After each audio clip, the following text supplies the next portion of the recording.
ఇప్పుడు అబద్ధాలని పదే పదే చెబితే అదే నిజమవుతుంది అనే ధోరణి ఎందుకొచ్చిందో అర్థం కాలేదు. ఇప్పుడు కాంగ్రెస్ పార్టీ సుదీర్ఘ కాలం పాటు పరిపాలించింది ఈ దేశాన్ని. అప్పట్లో లేనటువంటి మెడికల్ సీట్లు ఇప్పుడు పెరిగిపోయినాయి.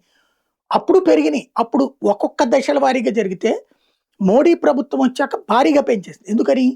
ఎంబీబీఎస్ చదివినటువంటోళ్ళు ఇక్కడ తక్కువ జీతాలొస్తున్నాయి. అందుకని చెప్పి ఏం చేస్తున్నారు? విదేశాలకు వెళ్ళిపోతున్నారు. దాంతో ఇక్కడ ఎప్పటికప్పుడు కొరత ఏర్పడుతోంది. దాంతో పాటు విదేశాల్లో ఉన్నటువంటోళ్ళు ట్రీట్మెంట్‌ల కోసం ఇక్కడికే వస్తున్నారు. ఎందుకని? అక్కడ గుండె నొప్పి వచ్చిందయ్యా బాబు అని ఆస్పత్రికి వెళ్తే క్యూ లైన్‌లో ఉండమంటారనమాట. ఆళ్ళకి అపాయింట్‌మెంట్ ఇచ్చిన రోజునే వెళ్ళాలి. ఎమర్జెన్సీ అయినా కుదరదు. అలాంటి దారుణమైనటువంటి పరిస్థితుల్లో ఇండియాకు వచ్చేటటువంటి వ్యవహారం ఎక్కువగా ఉంది.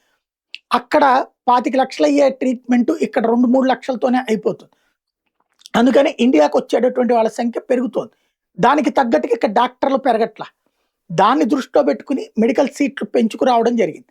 కానీ రాహుల్ గాంధీ చెప్పే పదం చూడండి. తాజాగా పిల్లలతో ఇంటరాక్షన్ టైంలో 2013, 14లో గవర్నమెంట్ మెడికల్ కాలేజీలో ఉంది 181.